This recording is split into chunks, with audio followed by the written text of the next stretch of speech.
Annihilation of Caste with a reply to Mahatma Gandhi.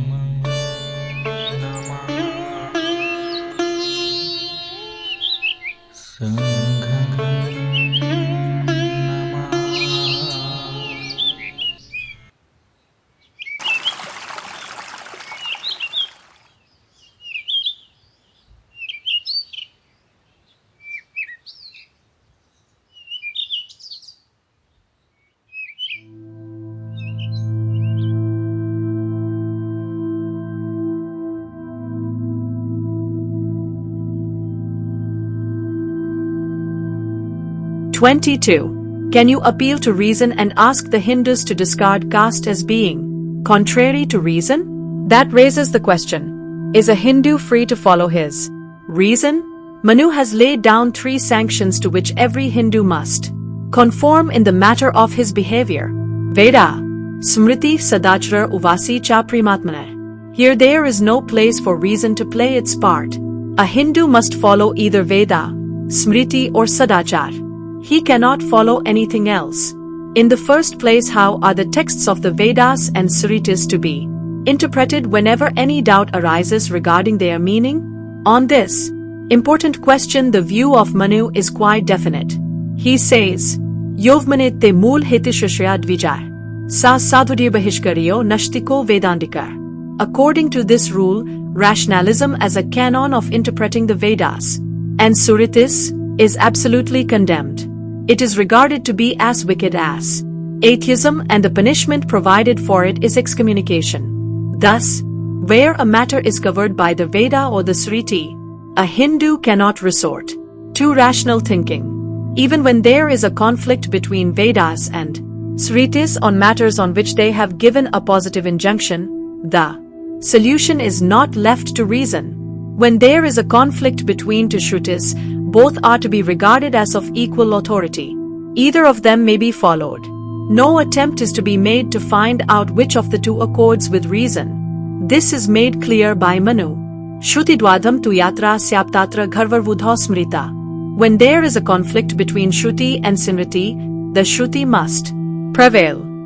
But here too, no attempt must be made to find out which of the two accords with reason. This is laid down by Manu in the following Shlok. Ya vedabhya smrityo yasht kasht kridrishta vai. Sarvasta nishvalar priti tamonishtha hi tar smritah tu. Again, when there is a conflict between two Smritis, the Manusmriti must prevail, but no attempt is to be made to find out which of the two accords with reason. This is the ruling given by Pd.D. Vedyatvopanibandritvat pramanyam hi manoa smrita. Manpatha viparita tuya smriti sana shashyate.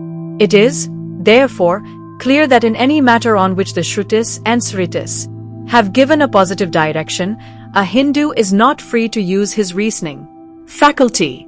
The same rule is laid down in the Mahabharata. Puranam manvo gharmar sango vedaschikitsatam. Aksidhani chatvari na hantavyani hetuvir. He must abide by their directions. The caste and varna are matters which are dealt with by the Vedas and the Smritis, and consequently, appeal to reason can have no effect on a Hindu. So far as caste and varna are concerned, not only the Shastras do not permit the Hindu to use his reason in the decision of the question, but they have taken care to see that no occasion is left to examine in a rational way the foundations of his belief in caste and varna.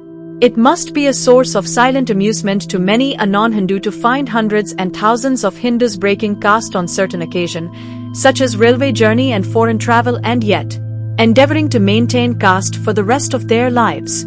The explanation of this phenomenon discloses another fetter on the reasoning faculties of the Hindus.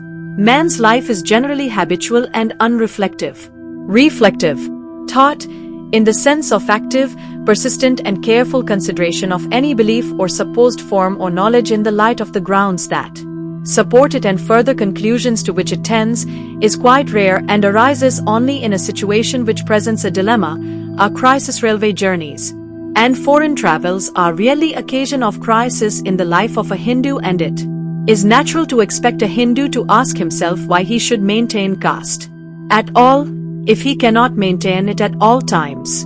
But he does not. He breaks caste at one step and proceeds to observe it at the next without raising any question. The reason for this astonishing conduct is to be found in the rule of the Shastras, which directs him to maintain caste as far as possible and to undergo pranskitya when he cannot.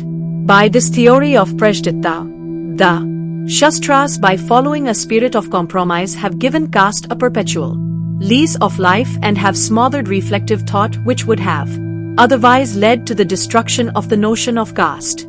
There have been many who have worked in the cause of the abolition of caste and untouchability of those who can be mentioned.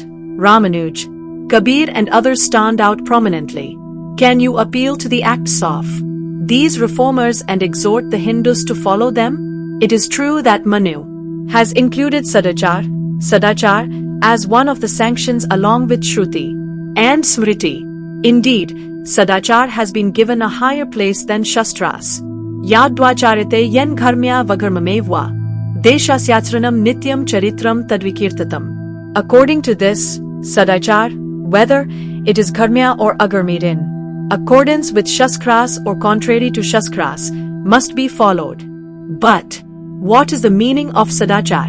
If anyone were to suppose that Sadachar means right or good acts, i.e. acts of good and righteous men, he would find himself greatly mistaken. Sadachar does not means good acts or acts of good men. It means ancient custom, good or bad. The following verse makes this clear. Yasmin deshe ya achara parmpaikrambita. Varnani kir sarvesham sa sadachar uchate. As though to warn people against the view that Sadachar means good acts or acts of good men, and fearing that people might understand it that way and follow the acts of good men, the Smritis have commanded the Hindus in unmistakable terms not to follow even gods in their good deeds if they are contrary to Shruti, Smriti and Sadachar. This may sound to be most extraordinary, most perverse, but the fact remains that Na Devajritam Charit is an injunction issued to the Hindus by their Shastras. Reason and morality are the two most powerful weapons in the armory of a reformer. To deprive him of the use of these weapons is to disable him for action. How are you going to break up caste if people are not free to consider whether it accords with reason? How are you going to break up caste if people are not free to consider whether it accords with morality? The wall built around caste is impregnable, and the material of which it is built contains none of the combustible stuff of reason and morality. Add to this the fact that inside this wall stands the army of Brahmins who form the intellectual class, Brahmins who are the natural leaders of the Hindus, Brahmins who are there not as mere mercenary soldiers but as an army fighting for its homeland. And you will get an idea why I think that breaking up of caste amongst the Hindus is well nigh impossible. At any rate, it would take ages before a breach is made. But whether the doing of the deed takes time or whether it can be done quickly, you must not forget that if you wish to bring about a breach in the system, then you have got to apply the dynamite to the Vedas and the Shastras, which deny any part to reason, to Vedas and Shastras, which deny any part to morality. You must destroy the religion of the Shrutis and the Smritis. Nothing else will avail. This is my considered view of the matter.